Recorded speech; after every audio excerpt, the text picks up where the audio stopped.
그냥 하지 말라. Don't just do it. 무슨 뜻일까요? 간단히 말해서요. 당신이 하는 모든 것들이 당신을 나타내는 메시지가 되고 증거가 되니까 아무 생각 없이 하지 말라는 겁니다. 그냥 하지 말라의 저자이자 빅데이터 전문가인 바이브 컴퍼니 송기령 부사장은요. 왜 이런 메시지를 던졌을까요? 데이터 분석을 사람들의 마음을 캐는 직업이라고 소개한 저자는 지난 1년간 잠시 멈춰서 생각하고 측정해 본 결과 미래 사회를 예측할 수 있는 3가지 변화를 발견했습니다.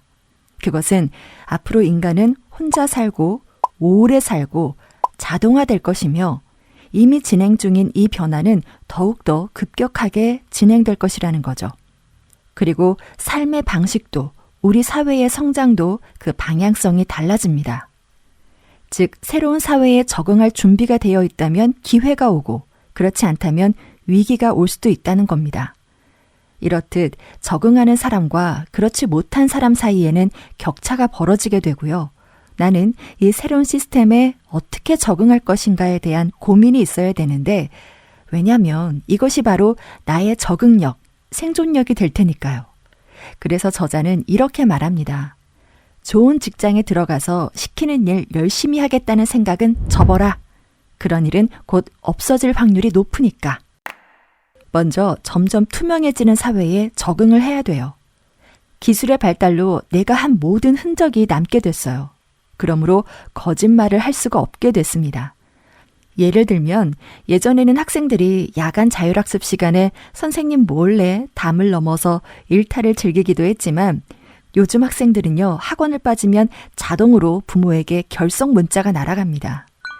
이제는 디지털이 없던 시대처럼 구렁이 담 덮듯 은근슬쩍 속일 수가 없게 됐어요. 또 다른 예로 코로나 확진자는 자신의 동선이 공개되죠. 아주 투명하게 말이에요. 그렇다면 직장에서는 어떨까요? 재택근무가 늘면서 개인별 업무 성과가 정확하게 측정됩니다.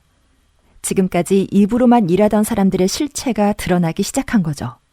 함께 일하는 것 같지만 안 했던 사람들, 월급 루팡들 말입니다. Yo, this is about to. 안녕하십니까? 좋은 아침입니다. 예전에는 이렇게 출근하면 선배나 상사에게 아침 인사 깍듯이 하고 사내 정치도 귀를 기울여야 하고 보는 듯 안 보는 듯 감시하는 상사의 눈치도 봐야 되고 이렇게 일 말고도 신경 써야 할 게 한두 가지가 아니었습니다. 하지만 이제는 사무실에 안 가요. 왜냐? 회사가 클라우드에 있으니까요. 그렇다면 회사에서 살아남기 위해서 하지 않아도 될 것들은 하지 않아도 됩니다. 오히려 기록을 잘 남기고 제때 응답 잘하고 협업에 대한 규칙을 준수하는 게 더 중요해질 수도 있어요. 이제 업무가 단계별로 증거가 남기 시작하면 과정을 평가할 수 있고 그 투명성을 기반으로 성실함의 가치가 제정이 됩니다. 그러면 무임승차하던 사람들은 어디로 가게 될까요? I've got it. 새로운 미래가 온다와 파는 것이 인간이다의 저자 다니엘 핑크는요. 바야흐로 사람이 상품이 되는 시대가 오고 있다고 했습니다. 그런데 이 책이 출간된 지 10년도 채 안 됐지만 이미 우리는 이런 시대에 살고 있어요. 유형이든 무형이든 자신이 가진 무엇인가를 팔고 있습니다. 내가 가진 지식이든 재능이든 취미든 무엇이든 말이죠. 그렇다면 나는 어떤 능력을 팔아야 할지 고민이 필요한 시점이 됐겠죠? 여기 A라는 인물이 있습니다. A는 취준생 때 직장만 잡으면 괜찮아질 줄 알았는데 곧 그게 아니라는 걸 깨닫게 되죠. 엄청난 노력으로 스펙을 쌓아서 대기업에 취직했는데 이게 웬걸? 게임 회사에 들어간 내 친구는 스톡 옵션으로 몇 억을 받았다는 소문이 들립니다. 배가 아프고 화가 나죠. 또 소셜미디어에 올라온 친구들의 행복한 모습을 보면서 친구, 동료, 다른 사람들과 내 인생을 비교하게 됩니다. 그리고 비교하면 할수록 자존감은 떨어지죠. 아마 이런 비교로부터 자유로울 사람이 몇이나 있을까요? 어떻게 해야 이 비교 우위에 설 수 있을지 정답이 있으면 좋겠는데 그런데 이게 정답이 없어진다는 게 가장 중요한 이슈입니다. 이런 심리를 단적으로 반영하는 표현이 바로 평균입니다. 평타라는 말 우리 종종 쓰죠. 평균 타율, 즉 보통 정도라는 뜻입니다. 남들보다 잘 나가겠다는 게 아니라 남들보다 처지면 문제가 되니까 평균보다 모자라지도 튀지도 않는 평균을 하겠다는 거예요. 그래서 의사결정을 나 혼자 하지 않아요. 혼자 결정했다가 잘못 선택할 수도 있으니까 사람들의 집단 지성에 도움을 얻고 싶어 합니다. 국롤, 국민롤이라는 이름으로 사소한 것까지 대신 정해주는 국롤도 있다고 하니 이 국롤에는요, 남들도 그렇대라는 마음이 깔려 있는 거죠. 그러니까 타인으로부터 내 평판과 효율을 극대화하고 싶은 겁니다. 그러나 저자는 평균을 추구하는 국룰 자체에 문제가 있다고 지적해요. 왜냐하면 앞으로의 세상은 중간의 인간은 AI에 대체되기 때문이죠. 소외되거나 대체되는 것을 두려워하는데 왜 우리는 중간값을 추구하는 걸까요? 우리의 이슈는 대체 가능하지 않은 상태가 되는 겁니다. 그것은 바로 내 것이 되겠죠. 그럼 과연 무엇이 내 것이 될 수 있을까요? 저자는 데이터를 통해서 두 가지를 제시합니다. 첫째, 플랫폼을 만들거나 둘째, 장인이 되는 것. 즉, 프로바이더가 되거나 크리에이터가 되거나 둘 중 하나입니다. 거대한 글로벌 비즈니스는 여전히 가치가 있으니까 플랫폼 소유자가 되는 일도 참 좋겠죠. 하지만 쉽지 않은 일입니다. 그게 아니라면 팬덤을 기반으로 하는 예능 스타나 아티스트도 생존할 수 있겠지만 이 또한 쉬운 일이 아닙니다. 좀 더 현실적인 방법은 나만의 작은 비즈니스를 하되 장인 수준으로 끌어올리는 거죠. 즉 카페를 한다면 원두를 내가 직접 고르고 오랜 시간이 걸려도 내가 직접 핸드 드립으로 내려주는 겁니다. 그러면 내 안목을 인정하고 내가 내리는 커피 맛을 인정하는 사람들이 몰리겠죠. 어쨌든 어느 분야이든 1등이 돼야 돼요. 가운데는 없습니다. 중간은 사라져요. 저자는 이런 무섭고도 슬픈 결말로 가지 않으려면 우리가 완전체가 되는 수밖에 없다고 해요. 또 어정쩡한 중간이 기계에 대체되는 세상에서는 조직 또한 완성된 사람들이 모이는 형태로 변화할 것이라고 합니다. 누군가를 키우고 교육해서 인재로 만드는 것이 아니라 이미 검증되고 완성된 사람들, 즉 프로페셔널이 모이는 상태가 되는 거죠. 마치 영화 어벤져스처럼 말입니다. 실제로 요즘 많은 회사들이 공채가 아니라 직무 경험이 있는 유경험자를 뽑고 있어요. 훌륭한 사람을 뽑으면 관리할 필요가 없으니까요. 스티브 잡스도 이렇게 말했습니다. 훌륭한 이들은 스스로 관리하지 남의 관리를 필요로 하지 않는다 라고요.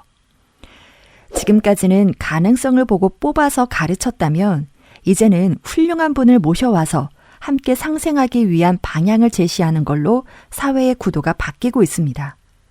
예를 들면 예전에는 이력서에 학력, 경력, 직장명, 입사, 퇴사 이런 걸 적었다면 이제 프리랜서들은 자신의 웹사이트나 소셜미디어에 자신의 작업물을 올립니다. 학력, 자격증? no, 이런 거 필요 없습니다. 이 사람의 작업물만 보고도 괜찮으면 캐스팅 매니저가 DM을 보내요. 할 수 있다는 가능성이 아니라 실제로 해낸 그 사람의 실무 능력을 파악하는 겁니다. 이제 저자가 왜 책 제목을 그냥 하지 말라고 했는지 그 핵심을 살펴보죠. 예전에는 나의 경력 위주로 잘 설계된 포트폴리오를 보여줬다면 이제는 내 인생이 담긴 인생 포트폴리오를 만들기 시작했습니다. 내가 성실하다고 백날 말해봐야 백문이 불여일견입니다. 예를 들어 소셜미디어에 3년간 뛴 나이키런 인증샷을 보여주면 믿습니다. 나이키런이 성실함의 증거이자 신뢰를 얻는 새로운 방법이 되는 거죠. 이런 나의 기록들이 곧 내가 세상에 보여주고 싶은 것들이며 내가 표현하고 싶은 메시지가 될 테니까요. 또 나의 컨텐츠 역시 나의 메시지가 됩니다. 내가 만든 컨텐츠는 나의 지적 취향에 대한 선언이며 나의 라이프 스타일을 천명하는 것이죠. 즉 나는 이런 삶을 살고 있다라고 신호를 보내는 거예요. 그래서 나의 흔적과 메시지를 남기는 것이 곧 나의 프로파일이 됩니다. 그러니 우리는 무엇을 해야 될까요? 첫째, 직접 해야 하고, 둘째, 기록으로 남겨야 합니다. 이렇게 남긴 나의 성장 과정은 나의 자산으로 환급될 것이며, 그리고 이것이 나의 업이 될 테니까요. 그러면 여기서 또다시 두 가지가 요구됩니다. 첫째, 내가 원하는 일을 해야 된다. 둘째, 내가 직접 해야 한다. 그래야 나의 전문성과 주체성을 인정받을 수 있으니까요. 내가 좋아하는 일을 숙련될 때까지 지속하면 어느 순간 예술적 형태, 즉 러너스 하이 같은 감정을 느끼게 되는데 이때가 바로 덕업일치의 순간입니다.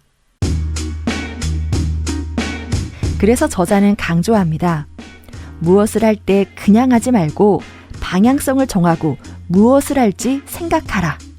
왜냐하면 모든 과정이 투명하게 데이터로 기록되고 공유되는 사회에서 우리는 흔적을 사방에 남기고 있습니다. 그리고 그 흔적들의 기록은 나의 자산이 되죠. 그래서 투명성과 진정성이 요구되는 사회에서 나의 메시지는 새로운 나의 자산으로 바뀔 수 있기 때문이라고 해요. 따라서 일단 해보고 나서 생각하지 말고 생각을 먼저 하라고 강조합니다. 이것이 바로 그냥 하지 말라고 하는 이유예요. 우리는 끊임없이 본인의 능력과 경력을 업데이트해 나가야 됩니다. 경험이 있지만 계속해서 새로운 것을 익히고 배워야 해요. 즉, 커리어 관리를 해야 되는 겁니다. 이 노력은 나이 들어서도 살아가는 내내 하게 될 겁니다. 중요한 건 민감해지는 거예요. 어떤 건 사라지고 어떤 건 잘 되겠죠. 그런데 그 차이에 민감해지면 다음이 보입니다. 자신을 스스로 브랜딩할 수 있는 개인이 살아남는 미래는 이미 우리 곁에 와 있습니다. 그리고 이 미래의 기회는 민감한 사람들이 먼저 쟁취하게 될지도 모르죠. 오늘의 한뼘 서재, 민감한 당신과 내가 되길 바라며 북스톤에서 펴낸 송기령의 그냥 하지 말라였습니다.